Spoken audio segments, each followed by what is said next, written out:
Student learner YouTube চ্যানেলে তোমাদের সকলকে স্বাগত জানাই। আজ আমাদের আলোচ্য বিষয় চতুর্থ শ্রেণীর ইংরেজি বিষয়ের থার্ড সামাটিভ এক্সাম অর্থাৎ তৃতীয় পর্যায়ক্রমিক মূল্যায়নের একটা উত্তর সহ নমুনা প্রশ্নপত্র নিয়ে। ফুল মার্কস তোমাদের থাকবে 50, সময় থাকবে 1 ঘন্টা 30 মিনিট। প্রশ্নপত্রটা তোমাদের সেট নাম্বার 3। সরাসরি স্ক্রিনে তোমরা উত্তর সহ নমুনা প্রশ্নপত্রটা দেখতে পাচ্ছ। 1. Read the following passage and answer the question given below. অর্থাৎ এখানে তোমাদেরকে একটা প্যাসেজ দিয়ে দেওয়া হয়েছে, এই প্যাসেজটা তোমাদেরকে ভালো করে পড়ে নিতে হবে এবং নিচে যে প্রশ্নগুলো থাকবে সেই প্রশ্নগুলোর উত্তর এই প্যাসেজ থেকে খুঁজে নিয়ে লিখতে হবে।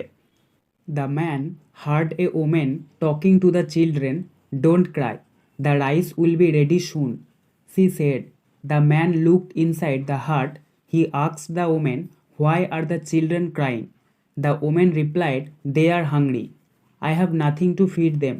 The man saw that water was boiling in a pot, but there was not a single grain of rice in it. He was surprised. He asked the woman, why then are you boiling water? My children will believe I am cooking food for them. Then they will stop crying, replied the woman. She hoped they would fall asleep and forget their hunger. Tears filled the eyes of the man. He at once went back to his house. He returned with food for the hungry children. He then promised to look after them throughout his life. This incident took place in Hooghly over 200 years ago. This kind man was Haji Muhammad Mohsin. Many poor people were helped by him. In 1732, Mohsin was born in a respectable family. His father, Haji Faizullah, was a rich merchant. In his childhood, Mohsin was taught by Maulvi Aga Siraji. He had a great influence on Mohsin. Mohsin had a large property. He used his riches for helping the poor. He looked after the sick and the needy. Mohsin was well read too. He had knowledge of Arabic, Persian and Sanskrit. তো এটার বঙ্গানুবাদটা দেখে নাও। লোকটি একজন মহিলাকে বাচ্চাদের সাথে কথা বলতে শুনেছিল। কাঁদো না, ভাত শীঘ্রই প্রস্তুত হবে, সে বলল। লোকটি কুঁড়ে ঘরের ভিতরে তাকালো। সে জিজ্ঞেস করলো, মহিলা, বাচ্চাদের কাঁদছো কেন? মহিলাটি উত্তর দিল, তারা ক্ষুধার্ত, তাদের খাওয়ানোর জন্য আমার কাছে কিছুই নেই। লোকটি দেখল যে জল একটি পাত্রে ফুটন্ত, কিন্তু তাতে এক দানাও চালও ছিল না। সে ছিল বিস্মিত। তিনি মহিলাকে জিজ্ঞেস করলেন, তাহলে আপনি কেন জল ফোটাচ্ছেন? আমার বাচ্চারা বিশ্বাস করবে আমি তাদের জন্য খাবার রান্না করছি। তারপর তাদের কান্না থামবে, মহিলাটি উত্তর দিল। তিনি আশা করেছিলেন যে তারা ঘুমিয়ে পড়বে এবং তাদের ক্ষুধা ভুলে যান। লোকটার চোখ জলে ভরে গেল। সে সাথে সাথে চলে গেল তার বাড়িতে ফিরে। তিনি ক্ষুধার্ত শিশুদের জন্য খাবার নিয়ে ফিরে আসেন। সে তারপর সারা জীবন তাদের দেখাশোনা করার প্রতিশ্রুতি দেন। এই ঘটনাটি ঘটেছিল হুগলিতে 200 বছর আগে। এই দয়ালু মানুষ ছিলেন হাজি মোহাম্মদ মহসিন। অনেক গরিব মানুষ দেশে সাহায্য করেছে। 1732 সালে মহসিন একটি সাম্মানিক পরিবারে জন্মগ্রহণ করেন। তার পিতা হাজি ফয়জুল্লাহ একজন ধনী ব্যবসায়ী ছিলেন। শৈশবে মহসিনের কাছে শিক্ষালাভ করেন মৌলভী আগা সিরাজি। মহসিনের ওপর তার ব্যাপক প্রভাব ছিল। মহসিন ছিল একটি বড় সম্পত্তি। তিনি তার সম্পদ গরিবদের সাহায্য করার জন্য ব্যবহার করতেন। সে অসুস্থ এবং অভাবী মানুষদের দেখাশোনা করত। পরে মহসিনও পড়াতে ভালো ছিল। তার ছিল আরবি, ফার্সি ও সংস্কৃতের জ্ঞান। এ choose the correct answer from the given alternatives 1 × 4 = 4। অর্থাৎ এখানে তোমাদেরকে সঠিক উত্তরটা নির্বাচন করতে হবে। A the woman was talking to her husband, children or sister. Answer children, অর্থাৎ মহিলাটি তার বাচ্চাদের সাথে কথা বলছিল। B the children were playing, লাফিং অর ক্রাইং। অ্যান্সার ক্রাইং, অর্থাৎ বাচ্চারা কাঁদছিল। C the man looked inside the cottage, palace or hut. Answer hut, অর্থাৎ মানুষটি সেই কুঁড়ে ঘরের দিকে তাকিয়েছিল। D the man's eyes were filled with tears, anger or affection. Answer tears, অর্থাৎ সেই মানুষটির চোখ জলে পরিপূর্ণ হয়ে গিয়েছিল। B complete the following sentence with information from the text 1 × 4 = 4। অর্থাৎ এখানে তোমাদেরকে টেক্সট থেকে শূন্যস্থানগুলি পূরণ করতে হবে। A the man saw that dash. তো আমরা এখানে প্রথম শূন্যস্থানে বসাবো water was boiling in a pot. B the children were crying because dash, এখানে আমরা দ্বিতীয় শূন্যস্থানে বসাবো they are hungry. C the woman hope dash, এখানে আমরা তৃতীয় শূন্যস্থানে বসাবো they would fall asleep and forget their hunger. D the man return with dash, চতুর্থ শূন্যস্থানে বসবে food for the hungry children. C right T for true and F for false statements in the given boxes 1 × 4 = 4, অর্থাৎ বাক্যটি সত্য হলে true লিখতে হবে এবং মিথ্যা হলে ফলস লিখতে হবে। দেখো প্রথমে রয়েছে a the woman was cooking biryani, অর্থাৎ মহিলাটি বিরিয়ানি রান্না করছিল, এটি হবে ভুল, তাই এখানে আমরা ফলস লিখেছি। B the man goat surprise to C the boiling water, অর্থাৎ মানুষটি ফুটন্ত জল দেখে অবাক হয়ে গিয়েছিল, এটি হবে সত্য, তাই এখানে আমরা ট্রু লিখেছি। C the women went to the man's house to bring food for our children, অর্থাৎ সেই মহিলাটি মানুষটির বাড়ি গিয়েছিল বাচ্চাদের খাবার আনার জন্য, এটি হবে মিথ্যা, তাই এখানে আমরা ফলস লিখেছি। D Haji Mohammad Mohsin always help poor people, অর্থাৎ হাজি মোহাম্মদ মহসিন সবসময় গরিবদের সাহায্য করত, এটি হবে সত্য, তাই এখানে আমরা ট্রু লিখেছি। D answer the following question 2 × 4 = 8। A when did the incident take place, অর্থাৎ ঘটনাটি কখন ঘটেছিল। Answer this incident took place in Hooghly over 200 years ago, অর্থাৎ ঘটনাটি হুগলিতে 200 বছর আগে ঘটেছিল। B what language did Mohsin learn, অর্থাৎ মহসিন কোন ভাষা শিখেছে। Answer Mohsin learn Arabic, Persian and Sanskrit language, অর্থাৎ মহসিন শিখেছিল আরাবিক, পার্সিয়ান এবং সংস্কৃত ভাষা। C in which year was Mohsin born, অর্থাৎ মহসিন কত সালে জন্মগ্রহণ করেন। Answer Mohsin was born in 1732, অর্থাৎ মহসিন 1732 সালে জন্মগ্রহণ করেন। D what was the source of Mohsin's riches, অর্থাৎ মহসিনের সম্পদের উৎস কী ছিল।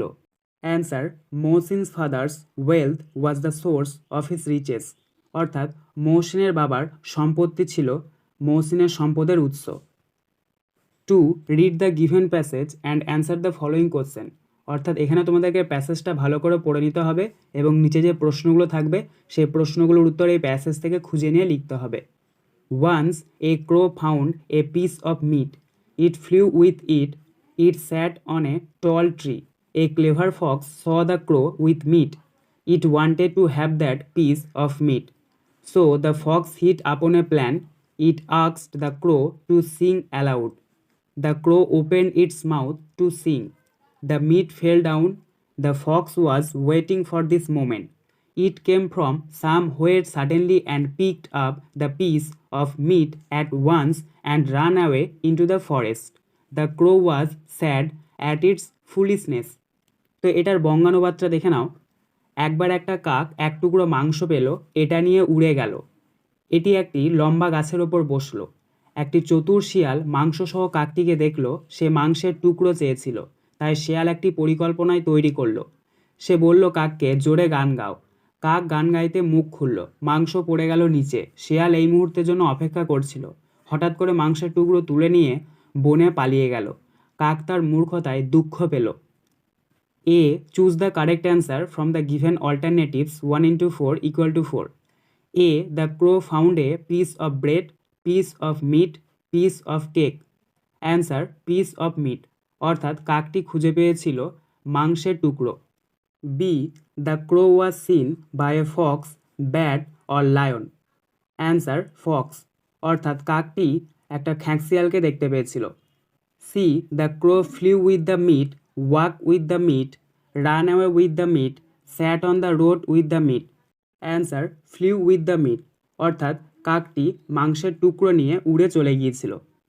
D the crow was sad at the loss of the meat, its foolishness, the escape of the fox, the falling of the meat. Answer its foolishness, অর্থাৎ কাকটি তার মূর্খতায় দুঃখ পেয়েছিল। B match column A with column B 1 × 4 = 4, অর্থাৎ তোমাদেরকে এখানে কালাম এ এর সাথে কালাম বি মিল করাতে হবে। দেখো প্রথমে রয়েছে দ্য ফক্স হিট, এটা মিলবে কালাম বি এর আপন এ প্ল্যান এর সাথে। 2 দ্য ক্রো ওপেন, এটা মিলবে কালাম বি এর ইটস মাউথ এর সাথে। 3. The fox asked the crow, এটা মিলবে কালাম্বিয়ের টু সিং অ্যালাউড এর সাথে। 4. দ্য মিট, এটা মিলবে কালাম্বিয়ের ফেল ডাউন এর সাথে। C. Find out words opposite in the meaning from the above text 1:2 = 2, অর্থাৎ এখানে তোমাদেরকে বিপরীতার্থক শব্দ প্যাসেজ থেকে খুঁজে নিয়ে লিখতে হবে। দেখো প্রথমে রয়েছে LOST লস্ট মানে হারিয়ে ফেলা, এটার অপোজিট ওয়ার্ড হবে FOUND ফাউন্ড অর্থাৎ খুঁজে পাওয়া।